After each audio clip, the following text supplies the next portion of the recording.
Da terça para quarta-feira, né? Na terça-feira à tarde. Tem aqueles dias que você acorda e parece que você... Era o dia que você não devia acordar, né? Dormir o dia todo e só pular aquele dia, só ter acordado no outro dia, né? Aqueles dias que você se sente realmente nada, né? E foi esse dia que aconteceu. Fazia muito tempo que não tinha acontecido isso comigo, né? Aquele dia que você se sente... é, eu vou até dar um exemplozinho meio pesado aí, mas aquele cocô que nem a mosca quer posar, né? Você se sente nada, né? E foi exatamente o que aconteceu nesse dia. Às vezes, sem motivo nenhum, algo abate sua alma, né? E você fica pior do que o lixo, né? E foi esse dia, né? E, por incrível que pareça, aconteceu comigo na terça-feira, e eu cheguei em casa à noite, né? Até meio-dia ainda estava melhorzinho. Da tarde para a noite piorou muito. Agora, sem motivo nenhum, não tinha motivo, tristeza, algo que aconteceu que pudesse entristecer tanto a minha alma, né?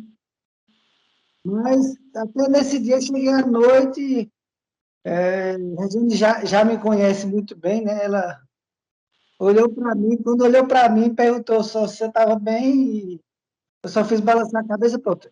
Ela não falou mais nada, ela já sabe que não adianta conversar comigo nesse dia, né? E eu comecei a orar e perguntar ao Papai do Céu por que aquilo, né? Porque uma tristeza tão profunda, né? Sem motivo nenhum. Dormi, acordei de madrugada, orei um pouco, né? E de manhã eu levantei, né? Com o meu pensamento naval.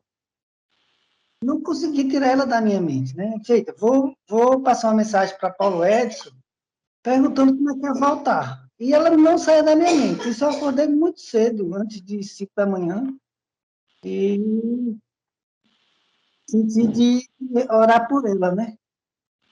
E veio muito profundo no meu espírito, né? Que antes de eu começar a orar por ela, eu pedi a Papai do Céu que colocasse um amor no meu coração por ela, que eu orasse por ela como eu orei por Mateus, na época que Mateus estava doente. Ele passou muito mal e era pequenininho. E eu pedi, pai, coloca o mesmo amor, a mesma intensidade que eu tinha naquela época que eu orei por Mateus, para orar por Val, né? E, de repente, veio uma alegria no meu coração, toda aquela tristeza que estava me corroendo a alma, me veio uma alegria, e eu comecei a louvar e orar pela Val e abençoar a vida dela. É, foi algo, uma experiência tremenda, né? E, por incrível que pareça, eu fiz uma oração meio estranha. Eu pedi para que Cristo Jesus operasse a Val, né? Cristo, vai lá e opera a Val, tira todo o tumor, todo o mal, tudo que está estragado, restaura, renova a vida dela. Mas foi uma experiência tão maravilhosa, tão linda, é uma experiência de amor, de íntima compaixão, né? Como Jesus tinha pelas pessoas quando via. Foi maravilhosa essa experiência, né? Não sei se toda a tristeza da terça-feira se refletia nisso, né? Essa algo no meu espírito que se movia e eu não estava entendendo, né? Até a quarta de manhã. Mas, gente, eu fiquei, acho que quase uma hora e meia, orando, chorando e me derramando, sentindo realmente uma experiência de amor ágape. Eu acho que foi uma experiência desse tipo, né? E orei muito pela Val na quarta, né? E esses dias estou orando por ela, intercedendo muito e crendo que o Pai do Céu tem grandes coisas para a vida dela, né? Um derramar o amor dele na vida dela. Eu não sei nem como é que ela está, o que é que está acontecendo. Nem perguntei a Paulo Edson depois, porque eu senti no meu espírito que o pai está cuidando dela. Então, eu não devo me preocupar, mas crer naquilo que ele está realizando na vida dela, né? Então, foi isso, essa experiência que eu tive essa semana, né? E, de vez em quando, eu tenho essas experiências, eu tô adorando isso, né? Esses momentos de intimidade com Cristo Jesus, com o Espírito Santo, de Cristo, com o Pai, e isso é tremendo, né? Então, essas não são gratificantes na minha vida, estão ficando mais corriqueiras, né? E eu estou muito alegre por isso, né? Então, é só isso que eu tenho que dar, né? E tudo pela restauração da saúde da Val, né? Não sei como ela está, mas sei que o Papai do Céu está cuidando e tem um amor tremendo por ela, porque eu creio que toda aquela tristeza da terça-feira foi ele movendo meu espírito para poder interceder por ela, né? Então, foi sensacional essa experiência, tá? Queria só compartilhar isso com você, né? Amém. Amém. É. Amém. No livro de Tiago, capítulo 5, ele traz uma passagem, Paulo, que sobre essa atitude sua, eu creio que de tantos outros que do grupo, que quando ouviu lá sobre a Val, também assim, também fez. Talvez estão na mesma situação que você passou, sentiu aquela situação angustiante, né? De repente, você fez algo que muito bom para você, né? Aquela situação de quando a gente abençoa, a gente também é abençoado, né? Quando a gente faz algo por alguém, nós também somos. Até acho que foi a Neide que mandou para o Rosilmo, falando sobre uma substância que o corpo gera quando a gente faz algo por alguém. Amém. O Tiago mostra para a gente uma coisa aqui interessante. Eu estava falando com o irmão Manuel hoje, toquei nesse assunto. Eu vou ler o texto aqui para a gente falar um pouco sobre isso. Tiago, capítulo 5, a partir do versículo 13. Na Bíblia tem um título que fala assim, a oração da fé. A partir do versículo 13 ele diz assim, está alguém entre vós aflito? Ore. Está alguém contente? Cante louvores. Está alguém entre vós doente? Chame os presbíteros da igreja e orem sobre ele, ungindo-o com óleo em nome do Senhor. E a oração da fé salvará o doente. O Senhor levantará. Se houver cometido pecados, seriam perdoados. Portanto, confessai os vossos pecados uns aos outros e orai uns pelos outros para seres curados. A oração de um justo é poderosa e eficaz. Elias era homem sujeito às mesmas paixões que nós e orou com fervor para que não chovesse. Durante 3 anos e 6 meses não choveu sobre a terra. E orou outra vez, e o céu deu chuva, e a terra produziu seu fruto. Meus irmãos, se alguém dentre vós se desviar da verdade, e alguém o converter, sabei que aquele que fizer converter um pecador do erro do seu caminho salvará da morte uma alma e cobrirá multidão de pecados. Amém. Tiago fala uma coisa assim, no versículo 15, que foi exatamente esse ponto aqui que me chamou a atenção do texto, enquanto o irmão Paulo contava-nos essa experiência, que, ao meu ver, gloriosa, e eu dei glória por essa experiência que o irmão passou, porque o irmão saiu daquela situação angustiante e, ao mesmo tempo, sentiu muita alegria, ou seja, é como que aquilo que estava sendo feito pelo irmão fosse bem objetivo e gerou resultados. É como Jesus disse, alguém me tocou, porque eu senti que de mim saiu poder, né? Então, essa sensação pelo menos me leva a entender isso, que essa alegria, esse regozijo que houve por uma simples oração, por uma palavra, um simples que eu diga assim, no sentido de que não é algo que tão difícil da gente fazer. Quando a gente parar, concentrar e faz aquela oração, Tiago mostra aqui que é muito poderosa. Tem um poder gigantesco. E o ponto no versículo 15 é o final do versículo que ele diz assim: se houver cometido pecado, ser-lhe-ão perdoados. Amém. Às vezes a gente para e, quando ouve Jesus falar assim, que ele diz que coisas iguais a que eu fiz farão vocês também, até maiores, porque eu vou para o Pai. E vocês vão ficar aí, vai a oportunidade de estar em vocês. Ou seja, aquilo que você trouxe para nós, Paulo Henrique, outro dia, né? Deus está no comando de todas as coisas. O Leão está no comando de tudo. Mas nós temos o controle para fazer exatamente isso. Aí eu trouxe aquele texto lá em que Jesus estava em uma casa lá pregando, falando, conversando, tratando da palavra, e levaram um coxo pelo telhado, abriram o telhado e desceram aquele homem onde Jesus estava. E Jesus simplesmente olhou para ele e disse: teus pecados estão perdoados. E a mente daquelas pessoas que estavam ali, os judeus, os escribas, todos que estavam ali observando o que Jesus estava falando, viu aquela cena e ficou razoando entre eles, né? Quem é este para perdoar pecados?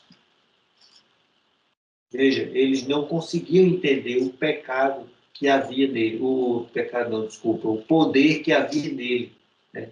João Batista disse: eis aí o Cordeiro de Deus que tira o pecado do mundo. Mas eles não prestaram atenção nas palavras de João Batista. Jesus é o Cordeiro de Deus que tira o pecado do mundo. E ele diz: teus pecados estão perdoados. Eu estava conversando com o Manuel falando sobre isso. Eu vejo que é muito maior do que levantarmos um doente, um enfermo, mas perdoar os pecados. Ora, mas é o que Tiago nos mostra aqui. Tiago nos exorta a fazer essa oração, a crer nesta palavra. A crer nesta palavra. Se necessário for, cura. Se necessário for, restaura a saúde daquela pessoa. Mas você pode, com autoridade, em Cristo Jesus, e perdoar-lhe os seus pecados. E Tiago aí ele mostra lá no final que é a grandeza de poder converter uma pessoa que caiu ou que está desviada, a gente poder falar isso. A importância de perdoar os pecados. Sabe? Tirar aquela culpa da pessoa. Porque as pessoas já andam fadadas, cansadas de ouvir e não prestar atenção. O salário do pecado é a morte. Nós estamos caminhando para a morte porque o peso do pecado, depois que a lei apareceu, trouxe esse peso para a consciência das pessoas e conduz esse peso do pecado. Esse fardo. Mas nós cremos que aonde o pecado abundou, superabundou a graça. É isso que a gente tem que observar. Seus pecados estão perdoados, porque a graça de Cristo Jesus vai superabundar todo o mal que o pecado causou sobre a sua vida.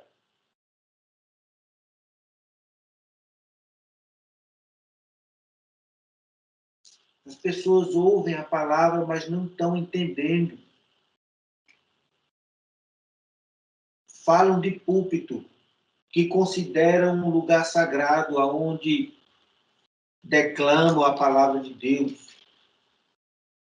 e dizem a única certeza que temos nessa vida é a morte.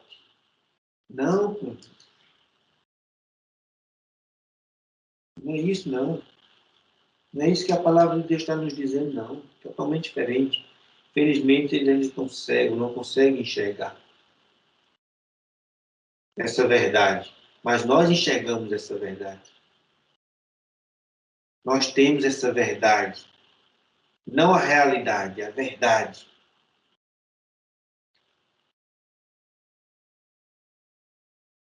E a verdade é: os teus pecados estão perdoados. Não temas a morte, nem enfermidade, não temas depressão, não temas nada. Porque os teus pecados já foram perdoados e você é livre pelo poder de Cristo que na sua vida opera.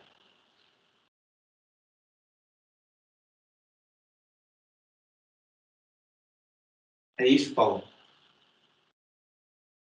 Nós somos constrangidos, né?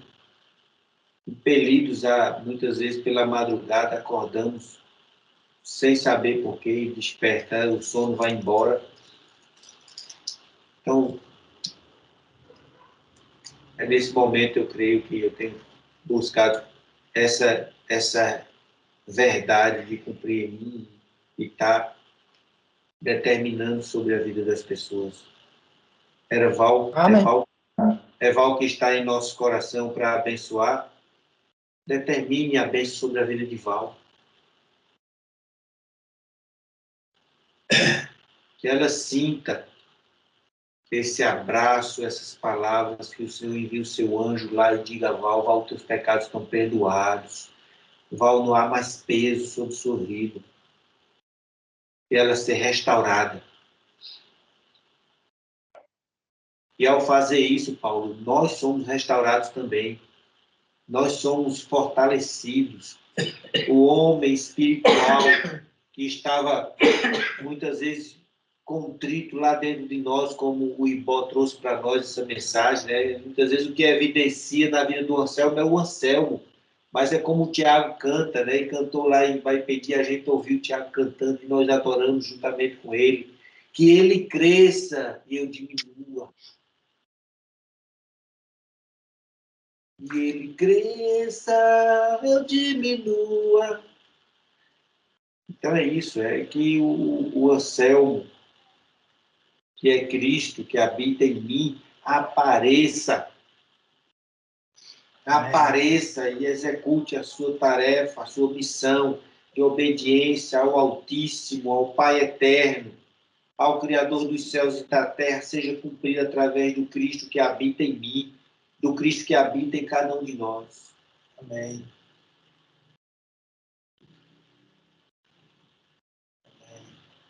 Que seja verdade e que haja testificação do Espírito que há em nós, Paulo Edson, Valéria, Rejane.